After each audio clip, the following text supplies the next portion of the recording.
Hello বন্ধুরা, good morning. তো কেমন আছো তোমরা? আশা করছি অনেক ভালো। তো তোমাদের আশীর্বাদ আর ভালোবাসায় আমিও খুব ভালো আছি। তো বন্ধুরা, আজকের ব্লগটা কেমন হতে চলেছে হয়তো তোমরা ভিডিওটা টাইটেল আর থাম্বনেল থেকেই বুঝেই গেছো।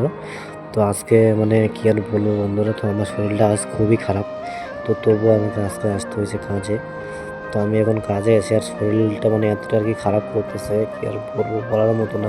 এত আর কি জ্বর আসছে, কাজ করতে পারছিলাম না। তো আমার চোখ মুখ দেখে হয়তো তোমরা বুঝতেই পারছো যে আমার শরীরটা কতটা খারাপ। আর আমি এখানে আর কি বসে রেস্ট করতেছিলাম, কাজ করতে করতে আর কাজ করতে পারছিলাম না কিছুতেই।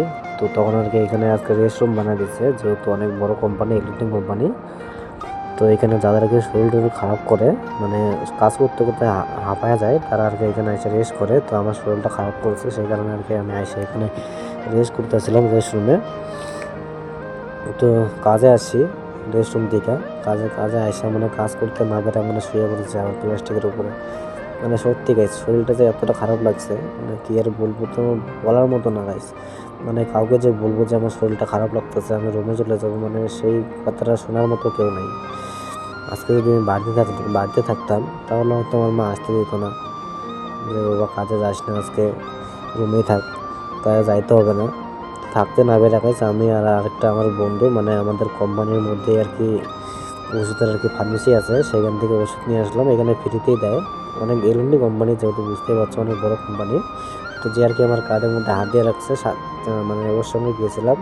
আর এই হচ্ছে আমার অনেক ভালো বন্ধু, একটা ক্লোজ বন্ধু। আর দেখো আমাকে কান টানতেছে, আর শরীরটা আমার খুবই খারাপ লাগতেছে, ওকে বলতেছি তবুও কিন্তু শুনছে না। তো সবসময় এরকম বন্ধুত্বের মধ্যে এরকম হবেই, এটা সবসময় হয়, কিছু করার নেই। আর এখানে আর কি কাজ করতেছিলাম, উপরে কাজ করতেছিল, আর আমি নিচে বসে আছিলাম। উপরে যে যাবো, মাথা করে যদি পড়ে যাই, সেই কারণে আমি উপরে গেলাম না, আজকে নিচে আর কি কাজ করতেছি। যাই হোক বন্ধুরা, তো আমি এখন চলে যাচ্ছি রুমে। তো ঠিকা দিছিল, ঠিকার কাজ দিছিল, ঠিকার কাজ তাড়াতাড়ি চলে আসছি, তাড়াতাড়ি শেষ করলাম কাজটাকে, শেষ করে আর কি চলে আসছি। তো ঠিকা দিছে, ভালোই হয়েছে, কেননা শরীরটা আমার খুবই খারাপ লাগতেছিল। তো তুমি তো দেখলেই চলে আসছে। তারপরের দিন আমি কাজে এসে তারপরের দিন হচ্ছে এতটা খারাপ লাগতেছিল, সেটা আর কি বলে বোঝানোর মতো না তোমাদেরকে। ঠিক আছে, এতটা আর কি খারাপ লাগতেছিল। আর এখানে আজকে দিয়েছিল আমাদের রড বান্ধা ঠিকা, যে রডগুলো সবগুলো যদি বাইরে ফেলি বা তাহলে আমরা চলে যাবো রুমে। আর সব রড বাঁধার পরে গেছে, এত জোরে আর কি বৃষ্টি আসছে, বৃষ্টি আসার কারণে আমরা রুমে যেতে পারছি না। তো ব্যাঙ্গালোরে কিন্তু বৃষ্টি খুব কমই আসে। তো বৃষ্টি আসে, খুব জোরে বৃষ্টি আসে, কিছুক্ষণ 5 মিনিট 10 মিনিট এরকম বৃষ্টি হবে। বৃষ্টি হওয়ার পরে কিন্তু আর বৃষ্টি হয় না। তো ব্যাঙ্গালোর আবহাওয়াটা কিন্তু এমনিতে ভালোই আছে, কিন্তু তুমি যদি হঠাৎ করে যদি ব্যাঙ্গালোরে আসো, তাহলে তোমার শ্যুট করবে না। তো প্রথম শরীরটা খুব খারাপ করে, জ্বর আসে।